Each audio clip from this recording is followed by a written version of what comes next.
Споменавме дека имаме практика следниот период, веројатно и во новата сезона која што начекува веднаш по летото, кога и ние малку ќе земеме одишка заедно со вас, да имаме прилика да направиме различен тип на интервјуи и содржани креативни, се надевам за сите вас, конкретно со нашите Мак Петрол, како општествена одговорна компанија, која што честопати се привлекуваше изминативе месеци секако со темата за врсничкото насолство, поточно за булингот. Секако ќе потсетиме дека сето тоа е убаво продолжение и она што го гледаме со Сашко Коцев со Елоел, така што одлично тоа што Мак Петрол го создава во сите сегменти во нашето секојдневие. Меѓутоа, во време на зголемени ризици од природни непогоди, климатски, екстремни и индустријски предизвици, прашањето за безбедноста на вработењето и заштитата на имотот секој пат останува приоритет број 1 за секоја сериозна компанија, исто како што е и Мак Петрол.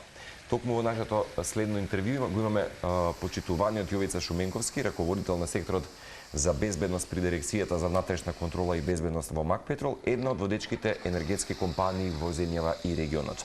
Како организиран системот за заштита и спасување на вработените и на имотот од природни и други несреќи во Мак Петрол, можеби оние кои што гледаат и се од други компании, па може ќе се поистоветат и така натаму.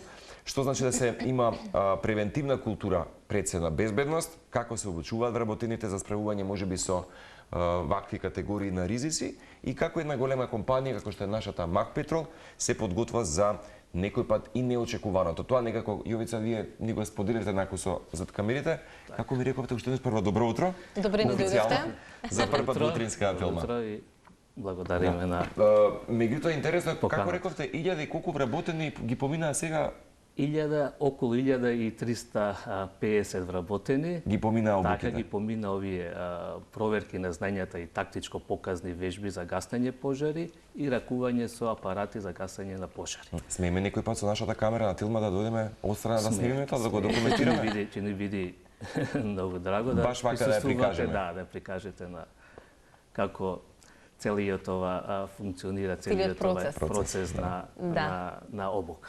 Ние во самата најава која што даде Марко, погледнавме дел од видеата, иако за скоро ќе ги погледнат нашите гледачи малку подетално, па ќе ги имаме можност да ги прокоментираме. Но пред се, Јовица, може ли да кажеме како се подготвуваат или како вие, како веќе староседелци во Мак Петрол, ако можам така да се изразам народски, ги подготвувате сите оние кои што ќе бидат нововработени, затоа што ова е една самите природата на работната позиција е специфична и си носи нели своји ризици.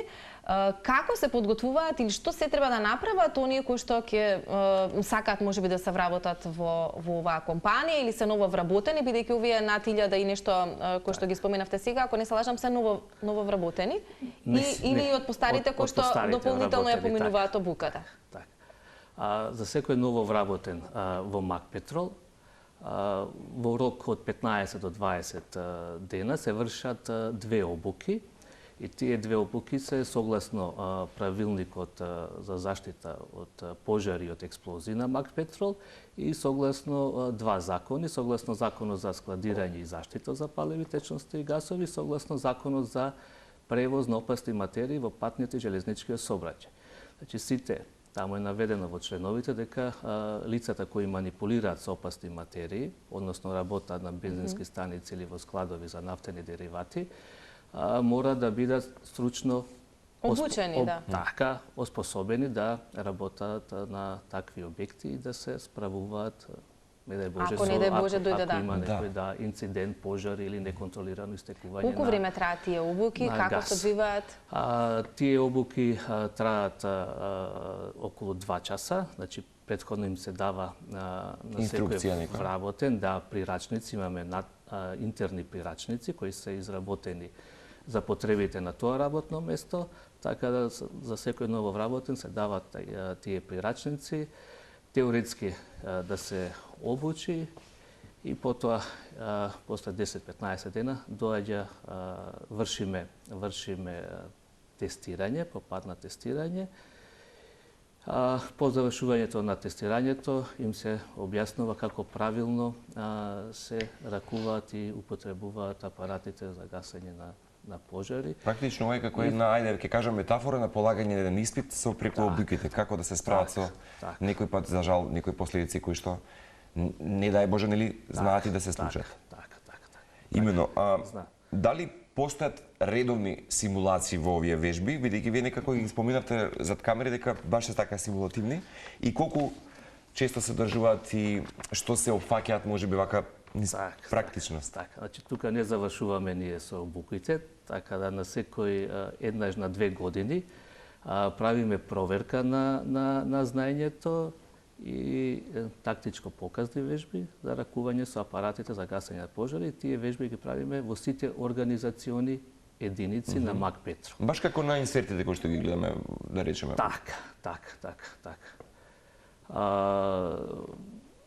Имаме прво теоретски дел, мало подсетување на оно што сме го полагале претходно, и потоа одиме со практичен дел, каде што вработените ги употребуваат овие противпожарни апарати. Значи имаме различни видови на противпожарни апарати, имаме S9, Што значат тие, може вака да ни ги подобјасните?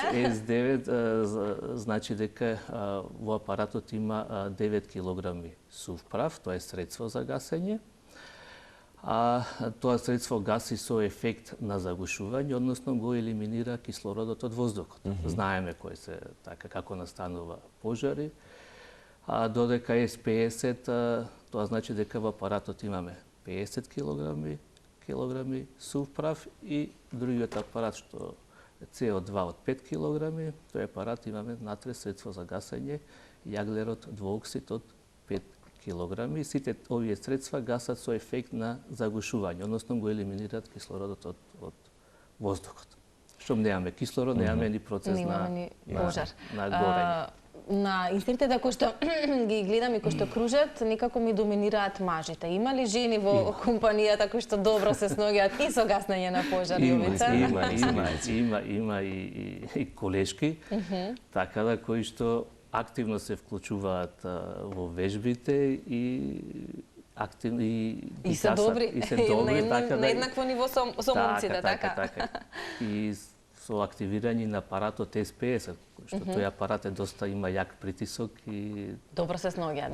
Така, добро се сноѓаат. Секоја компанија и секоја работа, Јовица, си носи некаква, си носи свој предизвик. Именно колку е важна превенцијата конкретно во онаа ваша стратегија можеби за заштита и спасување, што значи тоа во пракса? Тоа значи во пракса, ако се случи нешто, некој инцидент на бензинска станица, претежно настануваат пожари од моторни возила на посетителите кои доаѓаат, поради неисправни инсталации на самото моторно возило, доаѓа до палење. Во тој случај, вработените имаме постапки како тоа да постапуваат во такви случаи. И да се превенира веднаш. Така, да се превенира и одма да се пожарот да се изгасне со активирање на апаратите. И покрај техничките прегледи се случува, да речеме, многу наши сограѓани сепак да дојдат со возилата неисправни. Ние не знаеме дали се исправни, но за жал има такви случаеви, или има возило кое се движи, па во моментот се запалило и бара влегува на бензинска станица и знаат дека од вработените наши се обучени за гасење на пожари и нормално нашите пристапуваат кон гасење на пожари, со тоа нормално се штитат вработените, посетителите и самиот објект. Вие рековте сте од 2009 во оваа компанија, практично имала вакви состојби ситуации? Има вакви состојби и ситуации, така, но нашите се затоа се обучени и се справуваат со такви за да нема поголеми последици. За да нема така поголеми. Да, за луѓето кои што се подолго време вработени, на колку временски период се повторуваат овие обуки, се обновуваат, можеби затоа што ова се материи кои што можеби од година во година имаат некакви новитети, па нели знаењето потребно е да се надгради, да се надополни. Како оди тој процес во однос на оние кои што се веќе подолго време во компанијата? Така, правиме на секој еднаш на 2 години, тоа што кажавте, проверка на знаењето, едно обновување и ако има некои новитети во содржинските, имавме со противпожарните апарати, со апаратите од типот S50, каде што се набавени нови апарати пред 3 години, прилика.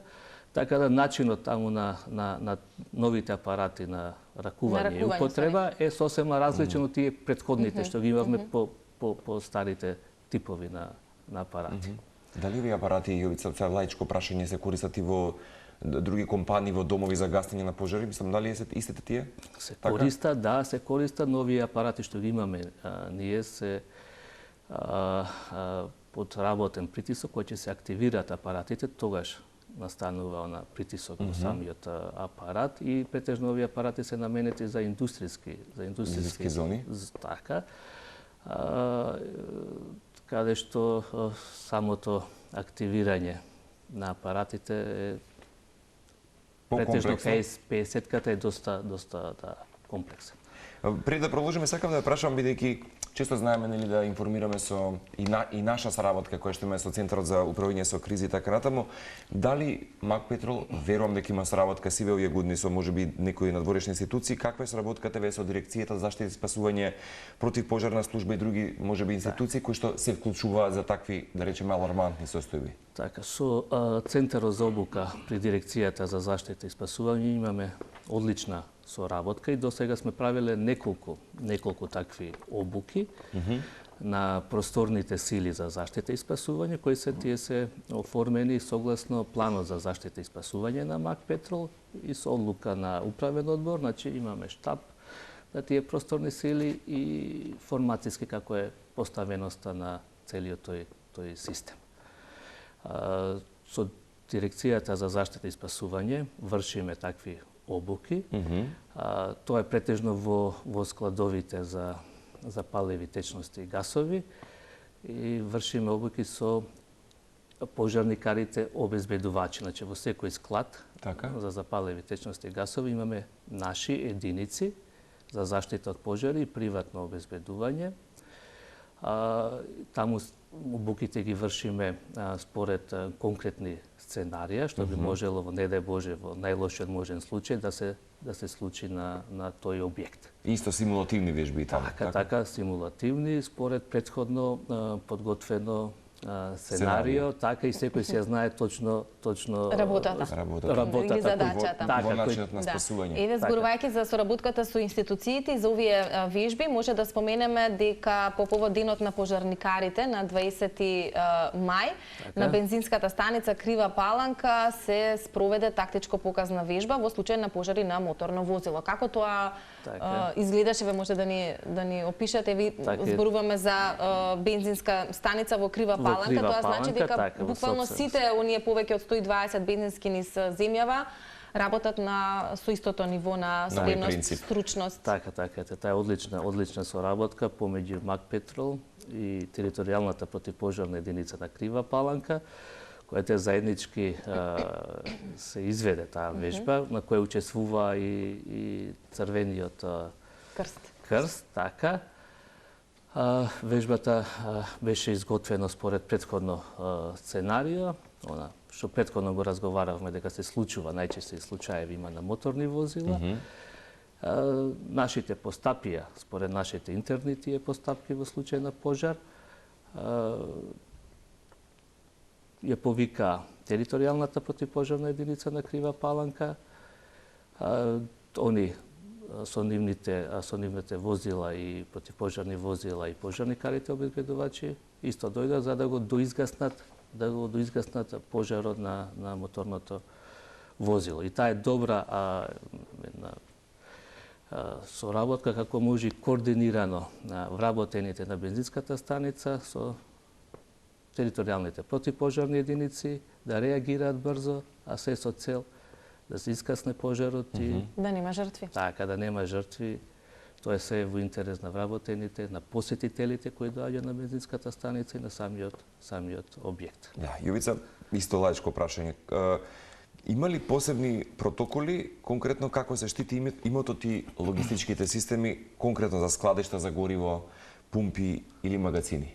Имаме постапки во случај на пожар на бензинска станица, постапка во случај на пожар во складовите за нафтени деривати и имаме друга подстапка во случај на неконтролирано истекување на газ на бензинска станица и во складовите каде што имаме запалливи гасови.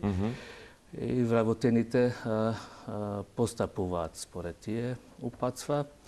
Имали такви вежби на бензинска станица каде што имаме резервари со пропан-бутан или со течен нафтен газ. Течниот нафтен газ е составен од два гаса, пропан и бутан. Нема мирис, нема вкус, нема ни боја течниот нафтен газ. Намерно се вметнуваат хемикали или тоа се вика одорирање, за да можат корисниците на гасот, ако има неконтролирано истекување на пропан-бутан, да го почувствуваат. Да го препознаат, така? Така, да го почувствуваат преку како мирисот, дека има истекување на пропан-бутан. Значи, тоа се прави од безбедносни причини. Имаме таа постапка како треба да се постапи на бензинска станица. Еве во овој случај конкретниот работениот ги затвара вентилите од бензинската станица, од складот за течен нафтен газ, поставуваат метални рампи на влез и излез од бензинската станица, ги евакуираат посетителите на бензинската станица, не дозволуваат стартување на моторни возила на бензинската станица. Сите тие постапки мерки се права за да не дојде до искра. Затоа што во тој простор имаме ова горлива материја. Да, и една искра може имаме кислород да и го елиминираме ние третиот услов, а тоа е искрата. Да, тоа баш го спомена и вашиот колега во полнолицата во Мак Петрол, дека тие се три фактори кои што доведуваат за жал некој пат до пожари.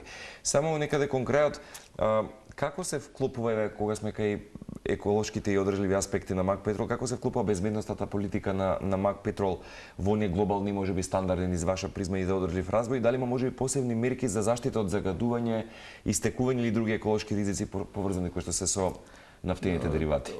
Јас сум во делот на безбедноста, на делот на заштита од пожари и експлозии. За истекување на нафтени деривати, како тоа еколошки, има посебен сектор во Мак Петрол, а инаку Мак Петрол работи според сите европски и светски Добро, крај нека биде, што би порачале на компаниите на менаџерскиот тим. Што би порачале на компаниите кои што се уште можеби немаат воспоставен сериозен систем за заштита и спасување? Нека биде пример еве Мак Петрол. Па така, нека биде пример Мак Петрол. Само со добар тим може да се постигне она што треба да се постигне во делот на заштитата и спасувањето така на луѓето, на имотот, на секоја компанија. Да. Не само на вработените, заради тоа што бензинските станици, ако не дај Боже се случи нешто, да, може да бидат огромна опасност и за останатиот дел од граѓаните кои што живеат во близина на истите, така што навистина е одличен патот кој што го одите и начинот на кој што функционирате. Јовица, ви благодариме многу за овие информации кои што ги споделивте утрово со нас.